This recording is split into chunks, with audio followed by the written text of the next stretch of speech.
안녕하세요. 원서 읽는 고양이 제니예요. 오늘은 해리포터 2권 챕터 5 The Whooping Willow 읽어볼게요. 뿅! Chapter 5 The Whooping Willow.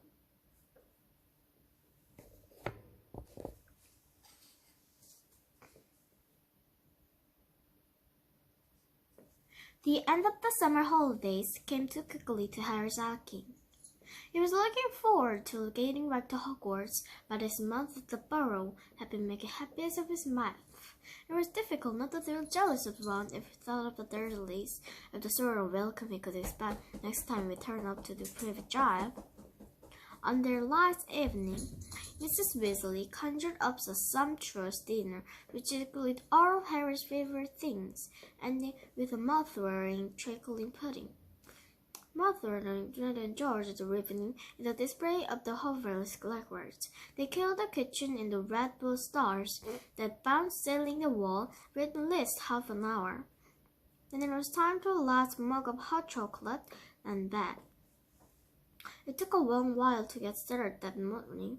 They were up at cockcrow, but somehow they still seemed to have a great deal to do. Mrs. Weasley dashed about in a bad mood, looking for spare socks and quills. People kept colliding on the stairs, half-dressed with bits of toast in their hands, and Mr. Weasley nearly broke his neck, tripping over a stray chicken as it crossed the yard carrying Ginny's tractor car. Harry couldn't see how 8 people, 6 large chunks, 2 owls and a rat were going to fit in the wall of small forward angling. It reckoned, of course, without the special features which Mr. Weasley had added. Not to worry to Molly, he whispered to Harry as he opened the boot and showed him how to be magically expanded so that the trunks fitted easily. He left Master all in the car. Mrs. Weasley glanced in the back seat where Harry, Ron, Fred, George, and Percy were sitting comfortably side by side. I'm almost done now. But she and Ginny got in the front seat, with the same strapped to the wheels of her bench. I mean, you'll have known it was this early up the outside, would you? Mr. Weasley started up the engine, and they trundled out of the yard. Harry turning back for a last look at the house. He barely had time to wonder when his seat again when they were back. George had forgotten his box of pretty vest of fireworks. 5 minutes after that, they skidded to the haunted yard so that Fred could run into the broomstick. They had almost reached the motorway when Ginny shrieked that she left there direly, but she didn't come back to the car. They were running very late, and tempers were running high. Mr. Weasley glanced at his watch and then at his wife. "Molly, dear." "No, Arthur. No one will see. This little button ear is invisible little blister I installed. Let her get us up in here and we'll find out the cowards. They're in 10 minutes if they're any of the wider." "I said no, Arthur, not in broad daylight." They reached King's Cross in the quarter of 11. Mr. Weasley dashed across the road to turn their trunks and hurried into the station. Harry had caught the Hogwarts Express the previous year, but Tricky Bit was getting onto platform 9 3/4, but it wasn't visible to the woggle eye. What you had to do was walk through the solid barrier dividing platforms 9 and 10. It didn't hurt, but had to be done carefully so that none of the muggles noticed you vanished. "Percy first," said Mrs. Weasley, looking nervously at the clock overhead, which showed that 5 minutes to disappear casually in the barrel. Percy strode skillfully and vanished. Mr. Weasley went next. Fred and George followed. "I'll take Ginny, and you two climb after us." Mrs. Weasley held Harry and Ron, grabbing Ginny's hand and setting up. The blink of the eye, they were gone. "Let's together. We only got a minute," Ron said to Harry. Harry made sure that Hagrid's cage was safely raised onto the chop and wheeled it slowly about to face the barrier. He felt perfectly confident. He was uneasily uncomfortable using Flu Father. Both of them bent low over the handles of the trolleys and walked purposely towards the barrier. covering speed. A few feet away, they broke into the run and crash. Both trolleys hit the barrier and bounced backward. Ron's trunk fell open with a loud thump. Harry was knocked off his feet, and Hagrid's cage bounced onto the shiny floor, and she rolled away, shrieking indignantly. People around them stared, and the guard nearby yelled, "What in blazes is he doing?" "Not control the trolley," he gasped, clutching his lip to get up. Ron to pick up Hedwig was close the scene, then a lot of muttering about cruelty to animals in the surrounding crowd. "What could we do?" Harry hissed to Ron. "We don't know." Harry looked wildly around. A dozen curious people were watching. "We can do it to Mr. Trin," Sarah whispered. "We didn't know today Gateway is still upside." Harry looked up at the giant clock with a sickening feeling in the pit of stomach. 10 seconds. 9 seconds. He wheeled the trolley forward cautiously, but it was right against the barrier and pushed with all his might. The middle remained solid. 3 seconds. 2 seconds. 1 second. "It's gone," said Ron, finally stunned. "The train's left. What a man of that can be good to us. Have anyone to muggle money?" Harry gave a hollow laugh. "The Dursleys haven't given me pocket money for about 6 years." Ron pressed his ear to the cold barrier. "Can't hear a thing," he said tensely. "What are you gonna do?" "It'll take money to get back to us." He looked around. People were still watching them, mainly because Hedwig's continuing screeches. "I think we better go wait by the car," said Harry. "We're taking too much of time." "Harry," said Ron, his eyes gleaming. "The car!" "What about it?" "We can fly the car to Hogwarts." "But I thought we're stuck, right? We got to get to school, Weasley. Have you under a right to use magic if the real emergency? Section 19 or something, you search my thingy." Harry's spell of panic turned suddenly to excitement. "Can you fly it?" "No problem," said Ron, wheeling his trolley around to face the exit.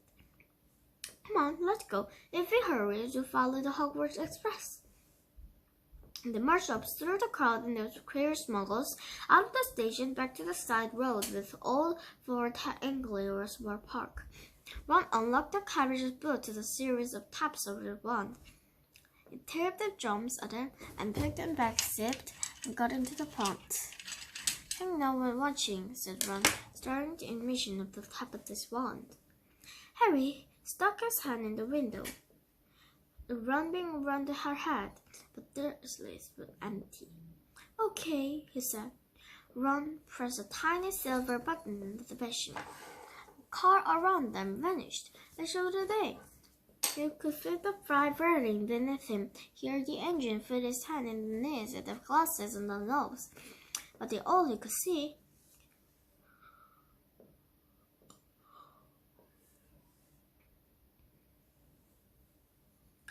"Let's go," said Ron's voice, really right. The ground on the dirty building on the other side fell away, dropping out of sight with cold words. In seconds, the whole of London lay smoky and glittering around. Then there was a popping noise at the car, and Harry and Ron reappeared. "Uh-oh," said Ron, jabbing at the invisibility crystal. "It's faulty." Both of them pummeled it. The car vanished. Then they flickered back again. "Hold on," Ron yelled, as he slammed his foot into the allocation and shot straight into the low woolly clouds and everything dull and foggy. "Now what?" said Harry, blinking at the solid massive crowd pressing in on the cool side. "I'm trying to what direction it's going?" Dip back again quickly. They dropped back beneath the clouds and twisted around the seats, squinting at the ground. "I can see it right away up there." Hogwarts Express was streaking along below them like a scarred snake. "Do you know," said Ron, focused them. "Rather the checkers over half an hour, sir. Hold on." but it shot up to the clouds. A minute later, they burst out into a blaze of sunlight. We get a different world. The wheels of the car skimmed the sea of a fluffy cloud, the sky a bright endless blue under the blinding white sun.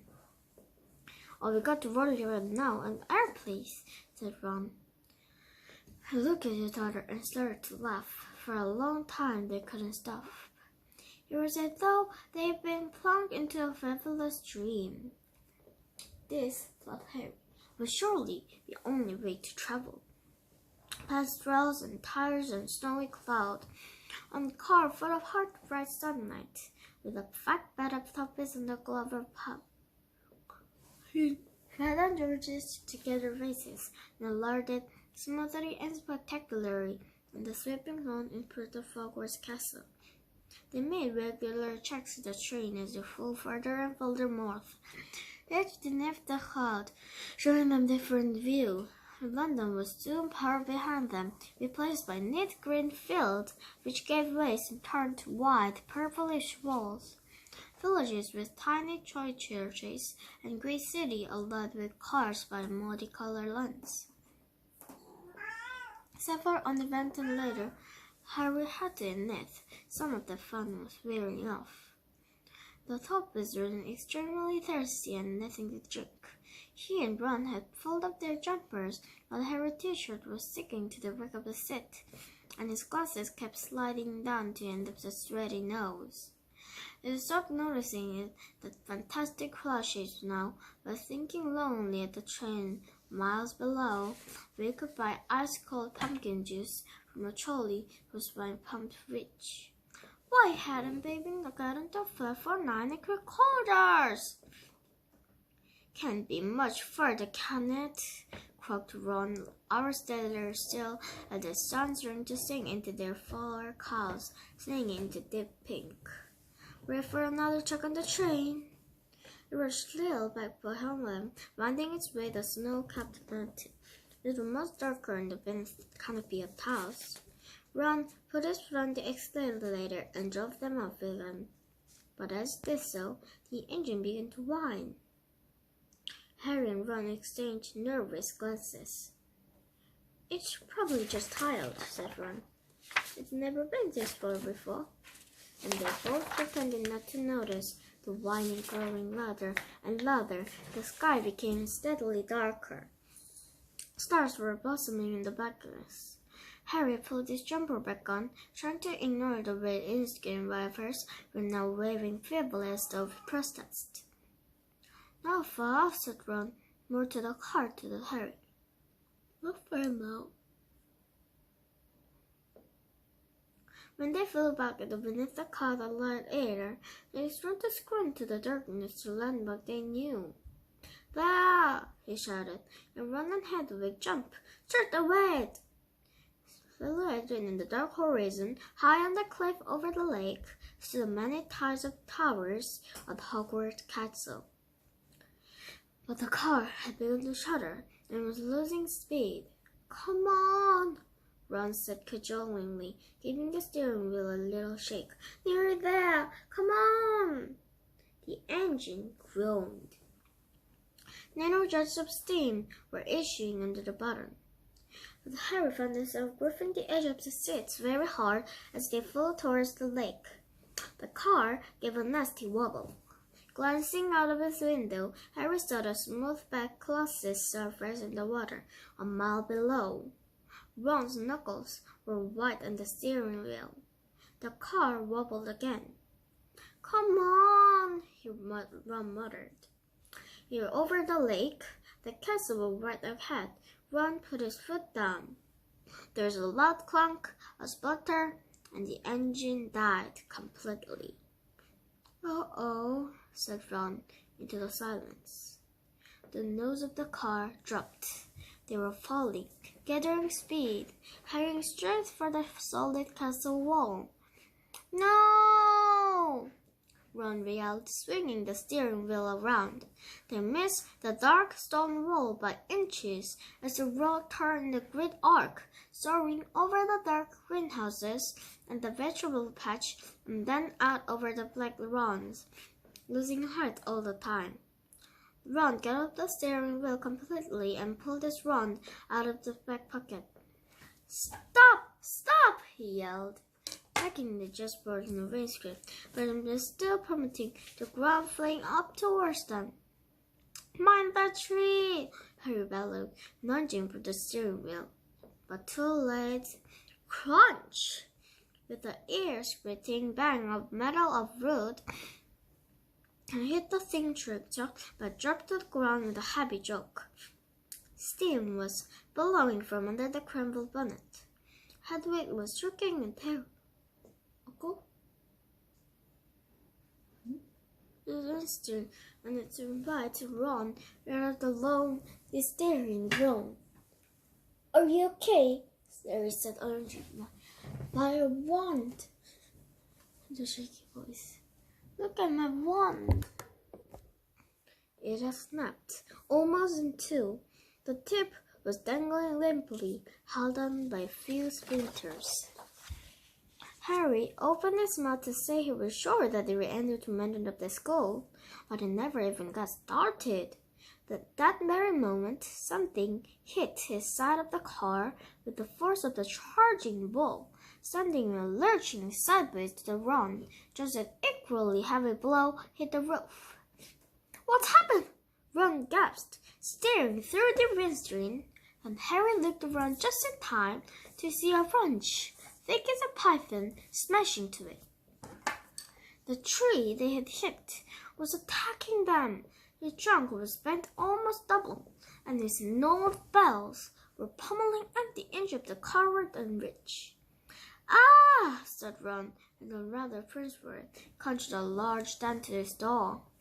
The windscreen was now trembling over a thing of blows from knuckle-like trick, and a branch of thick of a parrying rail was sprinting furiously on the rope, which he couldn't put it in. "Run for it!" Ron shouted, throwing his full weight against the roar. The next second he'd been knocked backward into Harry's lap. Another branch. "We're done for!" he moaned, and the ceiling in the surge. Suddenly, the floor of the car vibrating. The engine had restarted. "Reverse!" Harry yelled, and the car shot backward. The tree was just trying to hit them, but Harry's roots cracking as it almost ripped itself up, flashing off the dam and spat out of reach. "That," went in Ron, "was close. Well done, Carl." The car, however, had reached the end of its tether. With two smart congs, the doors flew open, and Harry felt his seat tip sideways, and he knew it was sprawled on the damp ground. Loud thuds slowly the car was ejecting their luggage from boot. Harry's cage flew to the air and burst open. She rose up to it in a loud, angry screech, and sped up towards the castle without a backwards look. Then, vented, scratched, and steaming, the car rumbled off into the darkness, its rear light blazing angrily. "Come back!" Ron yelled after her, brandishing a broken wand. "That'll kill me!" But the car disappeared through in one last jolt from the docks. "Can you believe our luck?" said Ron miserably, bending down the log scabbards the rat. "Of all the trees we could have hit, we had to get one hit back." The glance over the shoulder and an ancient tree were still flailing with branches threateningly. "Come on," said Harry wearily. "You'd better get up to school." It wasn't at all the triumphant arrival he pictured. Stiff, cold, and bruised, they seized the end of the trunks, began dragging them up the classless rope through great old front doors. "I think their fits are already started," said Ron, dropping his trunk at the foot of the tramps and crossing quietly to the greatly into the window. Hey Harry, come and look. It's sorting. 재밌게 보셨다면 구독과 좋아요 꾹꾹 눌러주시고 다음에 만나요. 안녕.